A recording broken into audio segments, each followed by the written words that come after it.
kami dari kelompok 2 Capau. Nama saya Kurotaini, biasa dipanggil Aini. Tema dari kelompok 2 yaitu tentang Hardiknas, Hari Pendidikan Nasional, tentang sistem pendidikan. Mengingatkan kembali perjuangan Ki Hajar Dewantara tentang pentingnya pendidikan di Indonesia.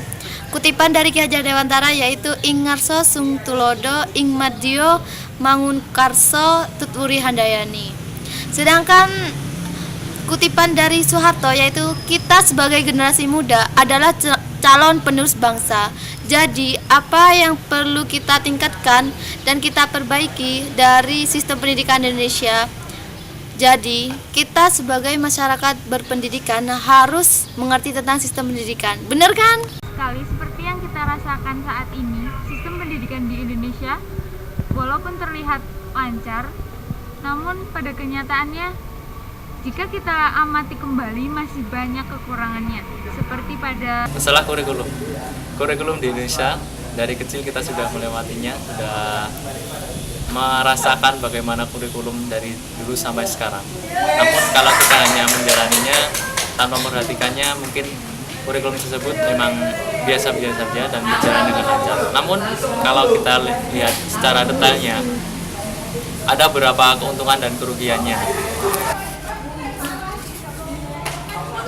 Nah, berbicara tentang kurikulum dulu, dilihat dari banyaknya mata pelajaran yang diambil, sehingga para siswa lebih terpaku pada mata pelajaran yang banyak, yang dominan diambil dari guru dan buku. Terus bagaimana dengan kurikulum sekarang? Kurikulum sekarang, bicara tentang kurikulum pendidikan di Indonesia yang sekarang ini yang bisa kita rasakan yaitu kita sebagai siswa itu diajarkan untuk lebih aktif sejak usia dini. Seperti pada usia dini, pendidikan dasar usia dini itu bisa kita lihat pendidikan karakter itu sudah diajarkan pada SD, kemudian SMP itu perkembangannya, kemudian SMA itu lebih baik dari pada SMP, maksudnya perkembangannya itu lebih baik dan lebih baik lagi. Kemudian yang kedua itu mata pelajarannya itu lebih sedikit, jadi siswa itu lebih bisa fokus kepada mata pelajaran yang lebih sedikit tersebut. Seperti pada SD itu yang dahulu itu mata pelajarannya itu lebih banyak, ada 7 mata pelajaran, kemudian yang kurikulum yang sekarang ini ada 4 mata pelajaran seperti itu contohnya. Kemudian yang SMP pada zaman dulu itu ada 12 mata pelajaran, yang sekarang itu lebih sedikit menjadi 7 mata pelajaran, dan kemudian SMA dan selanjutnya gitu. Jadi pendidikan di Indonesia, bicara tentang kurikulum yang sekarang ini itu lebih dalam sistem pendidikan yang tematik yang disesuaikan dengan perkembangan zaman yang lebih maju. selanjutnya saya akan membicarakan tentang tenaga pendidik di Indonesia. Jadi tenaga pendidik di Indonesia itu belum merata, bahkan bisa dibilang kekurangan. Tenaga pendidik yang seharusnya mengajar tanpa pandang bulu dan memilah-milah, tapi kenyataannya mereka memilah-milah. Bahkan tenaga pengajar lebih suka mengajar di perkotaan, karena di perkotaan itu fasilitasnya lebih lengkap, baik di dalam sekolah maupun di luar sekolah, sehingga memudahkan mereka dalam mengajar dan juga memudahkan mereka dalam kehidupan sehari-hari. Kenapa mereka nggak milih di desa, di pinggiran-pinggiran? Itu mungkin karena kan kalau di pinggiran itu kan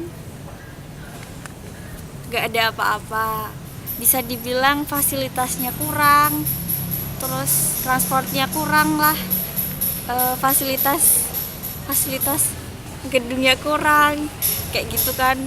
Jadi kan kehidupan mereka itu juga terganggu kayak gitu menurut saya.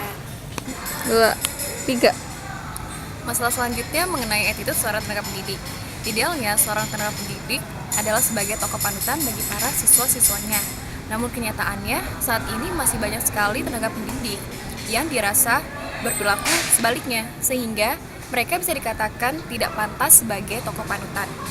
Sebenarnya rasa segan dan hormat dari seorang siswa kepada gurunya timbul karena adanya sikap, perilaku, serta pribadi yang baik dari seorang pendidik tersebut. Tenaga pendidik di Indonesia, maka hal ini menyebabkan karena kurangnya tenaga pendidik di Indonesia, maka hal ini akan menyebabkan seorang pengajar dituntut untuk mengajarkan pelajaran yang bukan kompetensinya. Hal ini akan menyebabkan pelajaran yang ia kupas tidak dapat secara tuntas dan menyeluruh. Pendidikan di Indonesia sendiri itu sudah bagus, namun ada beberapa catatan. Yang pertama itu fasilitasnya itu belum merata untuk di daerah Indonesia ini.